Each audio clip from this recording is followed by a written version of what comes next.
बिस्मिल्लाहिर्रहमानिर्रहीम। नाज़रीन किराम अस्सलाम वालेकुम। उम्मीद है आप सब खैरियत से होंगे। नाज़रीन, पिछले हफ्ते कौमी असम्बली के साबिक़ स्पीकर अयाज सादिक ने अभिनंदन की रिहाई पर जो बयान दिया था उस पर पाक फ़ौज का रद्द-ए-अमल खासा सख्त है। फ़ौज के तर्जमान ने अयाज सादिक के बयान को न सिर्फ ये कि गुमराहकुन कहा बल्कि ये भी कहा कि ये मनफी बयानिया है जिसे दुश्मन के फ़ायदे में इस्तेमाल किया जाता है और इस बयान से फ़ौज के हर हल्के में सख्त गम व गुस्सा है। अब बज़ाहिर ये बयान का लबुल लहजा बहुत सख्त है। हुकूमत भी इस मामले में पहले से ज़्यादा सरगर्म होकर सामने आई है और उसने इशारा दिया है कि वो अयाज सादिक के ख़िलाफ़ कानूनी कार्रवाई करेगी। एक शहरी की तरफ से अयाज सादिक पर गद्दारी का मुकदमा कायम हो चुका, दर्ज किया जा चुका है और हुकूमत इसे ओन करेगी या ख़ुद अपनी कार्रवाई बढ़ाएगी ये अभी वाज़ेह नहीं है। इसमें यहाँ कानूनी पोजीशन ये है कि कौमी असम्बली में की गई तकारीर पर कानूनी कार्रवाई नहीं हो सकती, लेकिन इन दिनों हम देख रहे हैं कि कानून की किताब तो वैसे ही बंद है, सिर्फ एक पेज है जो खुला हुआ है और हर कार्रवाई उसी के मुताबिक होती है। तो देखते हैं कि अयाज सादिक के ख़िलाफ़ क्या कार्रवाई होती है। जहाँ तक ये अयाज सादिक का मामला माफ़ी मांगने का या बयान वापस लेने का है तो उस हवाले से मुस्लिम लीग जो है वो तैयार नहीं है। अयाज सादिक ने तो ख़ुद कोई बयान नहीं दिया, ना तरदीद की है, ना बयान वापस लिया है, लेकिन बाद दूसरे लीडरों ने जिनमें राना सनाउल्लाह सर-ए-फ़हरिस्त ने कहा है कि मुस्लिम लीग इस पर माफ़ी नहीं मांगेगी। चुनांचे इस सूरत हाल में कशीदगी जो है वो बढ़ती हुई नज़र आती है। अच्छा, इस सिलसिले में एक दिलचस्प बात यह है कि अयाज सादिक ने वज़ीर ख़ारजा शाह महमूद कुरैशी को कोट करते हुए ये कहा था कि वो इजलास में आए और वो उनकी टांगें काँप रही थी, वो कह रहे थे कि भारत आज रात 9 बजे हमला करेगा। शाह महमूद कुरैशी की तरफ से इस बयान को गैर ज़िम्मेदार तो करार दिया गया है, लेकिन ये नहीं कहा गया कि अयाज सादिक ने झूठ बोला। यानी इसका मतलब ये है कि कोई बात इस किस्म की हुई थी, लेकिन उसे ईवान में लाना, सबके सामने लाना मुनासिब नहीं था। ये मामला तो एक तरफ है और बज़ाहिर इसमें दोनों फरीक जो हैं, गवर्नमेंट भी और मुस्लिम लीग भी अपनी अपनी जगह सख्त पोजीशन अपनाए हुए हैं, लेकिन दूसरी तरफ नाज़रीन कराम कुछ अजीब व गरीब किस्म के राब्ते हो रहे हैं और वो 4 फरीक़ों से राब्ते हो रहे हैं अलग अलग किस्म के, और उनको अलग अलग किस्म की आफ़र्स की जा रही हैं या तजावीज़ दी जा रही हैं। सर-ए-फ़हरिस्त नवाज़ शरीफ से एक रब्ता हुआ है जिसके बारे में जो मालूमात मिली हैं, कुछ ऑफ द रिकॉर्ड बातें हैं जो मंज़र आम पर नहीं लाई जा सकती, लेकिन एक दिलचस्प नुक्ता ये था कि हम मरीम नवाज़ को बरतानिया भिजवाने के लिए तैयार हैं। यानी मरीम को उनका नाम एग्ज़िट कंट्रोल लिस्ट से निकाल दिया जाएगा और उन्हें लंदन जाने की इजाज़त दे दी जाएगी। तो नवाज़ शरीफ ने कहा कि मेरा तो ये मुतालबा ही नहीं है, आप मरीम को रखें पाकिस्तान में। दूसरा रब्ता पीपल्स पार्टी के साथ हो रहा है और वो उसकी तफसीलात भी कुछ बड़ी अजीबो गरीब किस्म की हैं। उसमें सर-ए-फ़हरिस्त तो ये है कि हम आपको आज़ाद कश्मीर में इलेक्शन जितवा देंगे। अगर ये रिपोर्टें सही हैं तो फिर हम देखेंगे कि आज़ाद कश्मीर, माफ़ कीजिएगा, ये गिलगित बल्तिस्तान के इलेक्शन की बात कर रहा हूँ। गिलगित बल्तिस्तान में अगर पीपल्स पार्टी को मामूल से या अंदाजे से या उसकी जो हिस्सा नज़र आता है अवामी मकबूलियत में उससे ज़्यादा सीटें मिलती हैं तो ये समझा जा सकता है कि यह शायद कोई मामला तय हुआ था।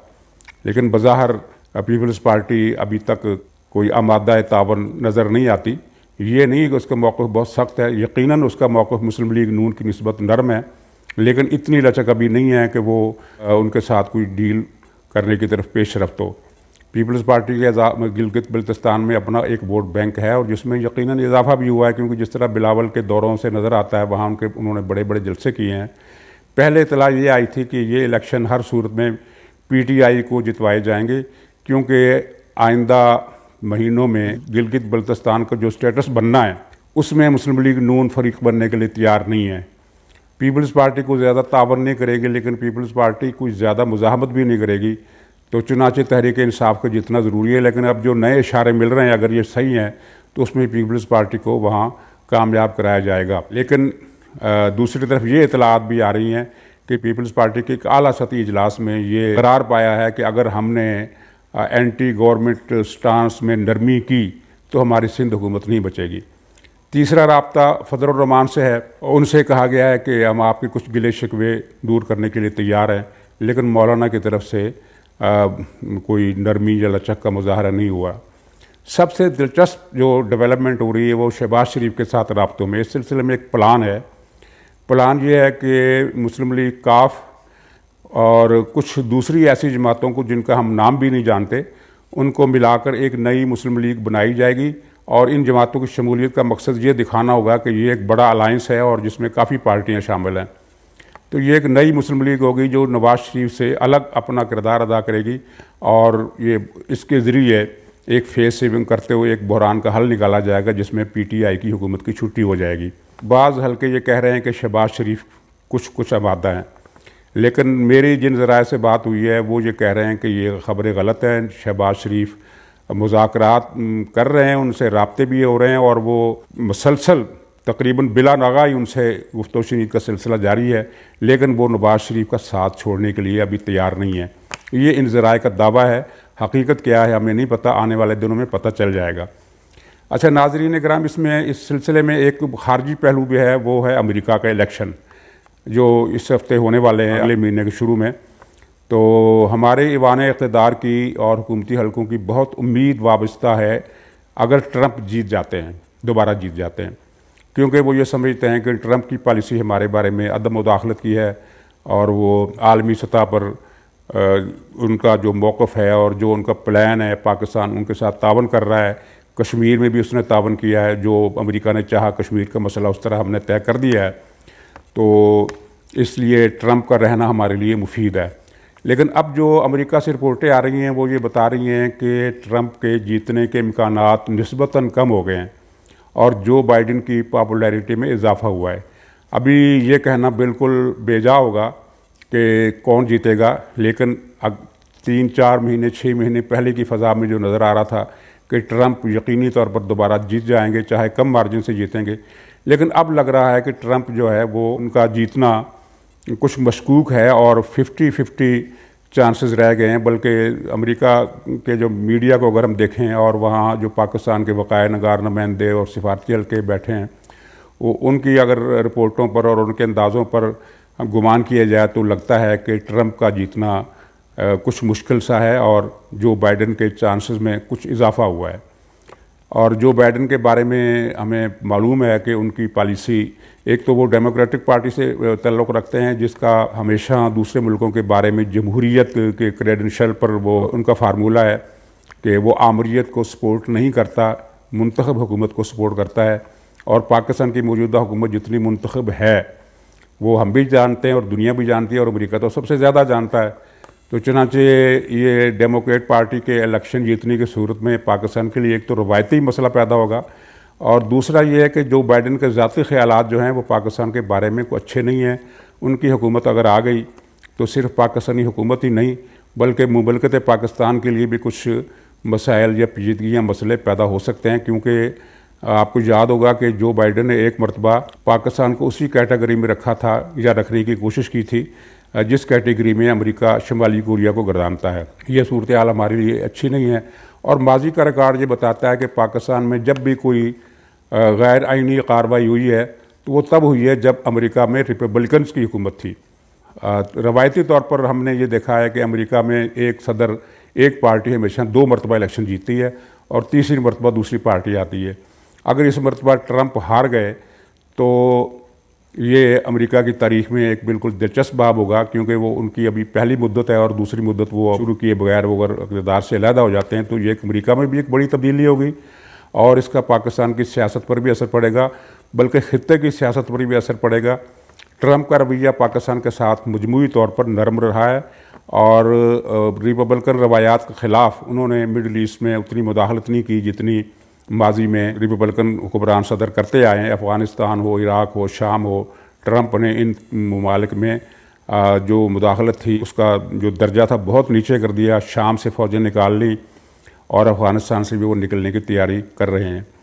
तो देखिए कि जो बाइडेन आते हैं तो उनकी खारजा पॉलिसी क्या होगी, मिडल ईस्ट में वो क्या करते हैं। इसराइल के बारे में तो ट्रंप बहुत आगे निकल गए, उन्होंने अरब मुल्कों का एक पूरा ब्लॉक इसराइल के साथ मिला लिया। ये उनकी एक बड़ी कामयाबी है जिसको वो इलेक्शन में कैश भी करा सकते हैं और कैश कराने की कोशिश कर भी रहे हैं।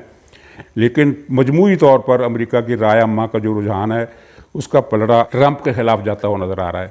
तो चुनाचे ये नवंबर का महीना जो है इसके इंडिकेटर भी काफ़ी दिलचस्प होंगे और ये बताने में आसानी देंगे कि आने वाले दिनों में क्या होने वाला है और पाकिस्तान में सियासत का ऊँट किस करवट बैठता है। खुलासा इस सारी गुफ्तगू का ये है कि बहरान को हल करने की कोशिशें की जा रही हैं वो सब की सब पेचीदा हैं, मुश्किल हैं और तकरीबन नामुमकिन है। बहरान का हल एक ही सूरत में है कि पाकिस्तान में एक मुंतखब हुकूमत कायम होनी चाहिए जिसके बारे में ये तासुर ना हो कि ये सिलेक्टेड गवर्नमेंट है और इसे इलेक्शन चोरी करके बनाया गया है।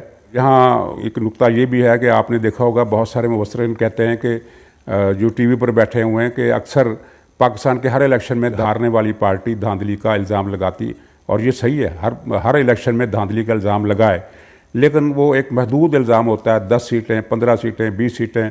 सबसे बड़ी धांधली जो माजी में हुई थी वो भुट्टो साहब के दौर में हुई थी, जब उन्होंने इलेक्शन करवाया था तो कहा जाता है कि 35 से 40 सीटों के नताज बदले गए। लेकिन ये जो 2018 में इलेक्शन हुए हैं इसके बारे में जो कहानियाँ हैं वो तो ऐसी हैं कि उन पर यकीन करना भी मुश्किल हो जाता है जब ये कहा जाता है कि 70 से ज़्यादा सीटों के नताज बदले गए।